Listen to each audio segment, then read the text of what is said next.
Hello guys, അപ്പോൾ ഇതാണ് നമ്മുടെ പുതിയ ആപ്ലിക്കേഷൻ. അപ്പോൾ ഈ ഒരു ആപ്ലിക്കേഷൻ ലിങ്ക് ഞാൻ താഴെ കൊടുത്തിട്ടുണ്ട്. അവിടെ പോയിട്ട് നിങ്ങൾക്ക് ഡൗൺലോഡ് ചെയ്യാനായിട്ട് പറ്റും. അതിനുശേഷം നിങ്ങൾ ഡൗൺലോഡ് ചെയ്ത് ഓപ്പൺ ചെയ്യുക. അതിനുശേഷം ഈ ഒരു ആപ്ലിക്കേഷൻ നിങ്ങൾ സൈൻ അപ്പ് ചെയ്യുക. അപ്പോൾ നിങ്ങളുടെ മൊബൈൽ നമ്പറും അതുപോലെ തന്നെ യൂസർ നെയിം എന്ന് വെച്ചാൽ നിങ്ങളുടെ ബാങ്ക് അക്കൗണ്ടിലുള്ള അതേ നെയിമിന് നമ്മൾ കൊടുക്കണം.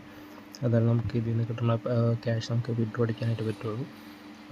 അപ്പോൾ തന്നെ നമുക്കൊരു ജോയിനിങ് ബോണസ് ഒരു എമൗണ്ട് തരും. ഒരു 11 രൂപ തൊട്ട് 28 രൂപ വരെയാണ് ജോയിനിങ് ബോണസ്. അതിലേതെങ്കിലും ഒരു എമൗണ്ട് നിങ്ങൾക്ക് കിട്ടും. അപ്പോൾ ഇവിടെ ഒരുപാട് ഗെയിംസ് നമുക്കിവിടെ അവൈലബിൾ ആയിട്ട് കാണാൻ പറ്റും. ഇവിടെ കാണാൻ പറ്റും സൂപ്പർ 777 എന്ന് പറഞ്ഞിട്ടൊരു ഇത്. അതൊരു സ്ലോട്ട് ഗെയിംസ് ആണ്. ഈ ഒരു റോയിൽ വരുന്ന മൊത്തം സ്ലോട്ട് ഗെയിംസ് ആണ്. അതുപോലെ തന്നെ ഈ സ്ലോട്ട് ഗെയിംസ് ഇഷ്ടമില്ലാത്തവർക്കാണെങ്കിൽ നമുക്ക് അവിടെ ഒരു മൂന്നാമത്തെ ഓപ്ഷനായിട്ട് ഇവിടെ കാർഡ് ഗെയിംസ് ഉണ്ട്. അവിടെ നമുക്ക് വളരെ പോപ്പുലർ ആയിട്ടുള്ള ഗെയിംസായ ഡ്രാഗൺ വേഴ്സസ് ടൈഗർ കാണാൻ പറ്റും. അതുപോലെ അന്തർബാഹ് കാണാൻ പറ്റും. ഇപ്പോൾ ഡ്രാഗൺ വേഴ്സസ് ടൈഗർ എടുക്കുകയാണെങ്കിൽ നമുക്ക് ഇവിടെ കാണാൻ പറ്റും. പ്ലേ നൗ എന്ന് ക്ലിക്ക് ചെയ്ത് കഴിഞ്ഞാൽ ഇവിടെ ഏതാണ് ഒരു ഹൈ കാർഡ് വരുന്നത്, ഡ്രാഗൻ്റെ ആണോ ടൈഗറിൻ്റെ ആണോ, ആ കാർഡായിരിക്കും വിൻ ചെയ്യുക. അപ്പോൾ ഇതൊക്കെ മിക്കവർക്കും അറിയാവുന്നൊരു ഗെയിമാണ്. അതുപോലെ തന്നെ നമുക്ക് വേറെയും കുറേ ഗെയിംസ് ഇതിൽ അവൈലബിൾ ആയിട്ടുണ്ട്. ഇവിടെ കാണാൻ പറ്റും അന്തർബാഹർ. ഇതും അതുപോലെ സിമിലർ ആയിട്ടുള്ളൊരു ഗെയിം തന്നെയാണ്. ഇവിടെ ഏതെങ്കിലും ഒരു അപ്പ് ആൻഡ് ഡൗണിൽ നമ്മൾ ഒരു ഇത് വയ്ക്കുക. ഏറ്റവും കുറഞ്ഞ നമ്പറിൽ അല്ലെങ്കിൽ കൂടുതലായുള്ള നമ്പറിൽ നമുക്ക് ബെറ്റ് വയ്ക്കാൻ പറ്റും. അങ്ങനെ വെച്ച് കഴിഞ്ഞാൽ നമുക്ക് നല്ല 3 ഇരട്ടി ആയിട്ടായിരിക്കും നമുക്ക് എമൗണ്ട് കിട്ടുക. അല്ലെങ്കിൽ നമുക്ക് അന്തറിലോ ബാറിലോ ആയിട്ട് നമുക്ക് ബെറ്റ് വയ്ക്കാൻ പറ്റും. ഇപ്പോൾ 2 ഇരട്ടി ആയിട്ടുള്ള ഒരു എമൗണ്ട് നമുക്ക് തിരിച്ച് കിട്ടും. അതുപോലെ നമുക്കിവിടെ കാണാൻ പറ്റും വേറെയും കുറച്ച് ഗെയിംസ് ഉണ്ട്. ഇതിൻ്റെ അപ്പുറം തന്നെ ആയിട്ട് നമുക്കിവിടെ കാണാൻ പറ്റും കാസിനോ ഗെയിംസ് ഇവിടെ അവൈലബിൾ ആണ്.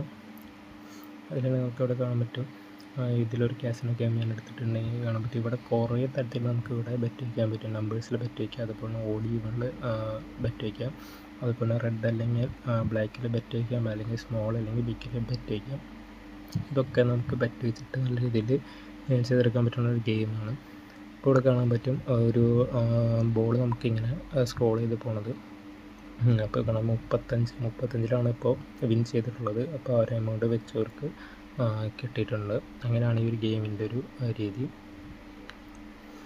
അപ്പോൾ കാണാൻ പറ്റും നിങ്ങൾക്ക് ഇവിടെ മേക്ക് മണി എന്ന് പറഞ്ഞൊരു ഓപ്ഷൻ. അതിൻ്റെ അപ്പുറത്ത് തന്നെ ഒരു ഓപ്ഷൻ ഉണ്ട് ഇവിടെ ഏവിയേറ്റർ. അതായത് ഒരു ക്രാഷ് ഗെയിമാണ്. ഇവിടെ ഒരു പ്ലെയിൻ നമുക്കിങ്ങനെ മുകളിലോട്ട് പോകാൻ പറ്റും. അപ്പോൾ നമുക്ക് അതിനനുസരിച്ച് എത്ര എമൗണ്ട് വേണമെങ്കിൽ ബെറ്റ് വയ്ക്കാം. അത് ക്രാഷ് ആവണേക്കാട്ടും മുമ്പ് നമ്മൾ അത് പിൻവലിക്കുകയാണെങ്കിൽ അത്രയും ഉയരത്തിൽ ഒരു എമൗണ്ട് നമുക്കിതിൽ ഏൺ ചെയ്ത് കിട്ടും.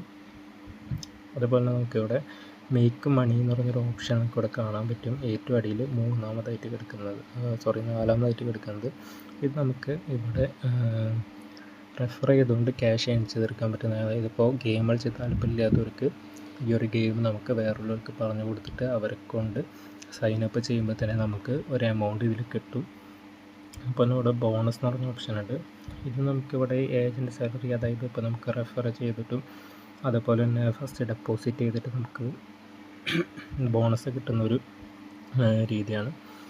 അതുപോലെ അവിടെ കാണാൻ പറ്റും ജാക്ക് പോട്ടും അതേ രീതിയിൽ നമ്മൾ എമൗണ്ട് ആഡ് ചെയ്തിട്ട് ഒരു വിന്നറിനെ സെലക്ട് ചെയ്യും. അങ്ങനെയാണ് ജാക്ക് പോട്ട്. അപ്പോൾ ബാങ്ക് എന്ന് പറഞ്ഞ ഓപ്ഷൻ വെച്ചാൽ നമ്മൾ ഏൺ ചെയ്തിരിക്കുന്ന മണി വിഡ്രോ അടിക്കാനും അതുപോലെ നമുക്ക് ക്യാഷ് ആഡ് ചെയ്യാം. അതുപോലെ ഇവിടെ ഒരു ഓപ്ഷൻ ഉണ്ട്, ഫസ്റ്റ് ഓപ്ഷൻ. ഇത് ബോണസ് കളക്ട് ചെയ്യാൻ വേണ്ടിയിട്ടാണ്.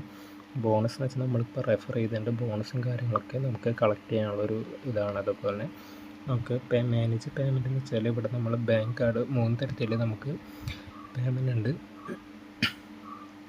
നമുക്ക് ഡയറക്റ്റ് ബാങ്കിലോട്ട് വിഡ്രോ അടിക്കാം, അതുപോലെ UPIയിലേക്ക് വിഡ്രോ അടിക്കാം, അതുപോലെ നമുക്ക് ഇവിടെ USDT ആയിട്ട് ക്രിപ്റ്റോ വയ്ക്കാൻ വിഡ്രോ അടിക്കാൻ പറ്റും. ഇപ്പോൾ നല്ലൊരു ആപ്ലിക്കേഷനാണ്. ഈ ആപ്ലിക്കേഷൻ്റെ ലിങ്ക് ഞാൻ താഴെ കൊടുത്തിട്ടുണ്ട്. എല്ലാവരും തന്നെ ട്രൈ ചെയ്ത് നോക്കാം.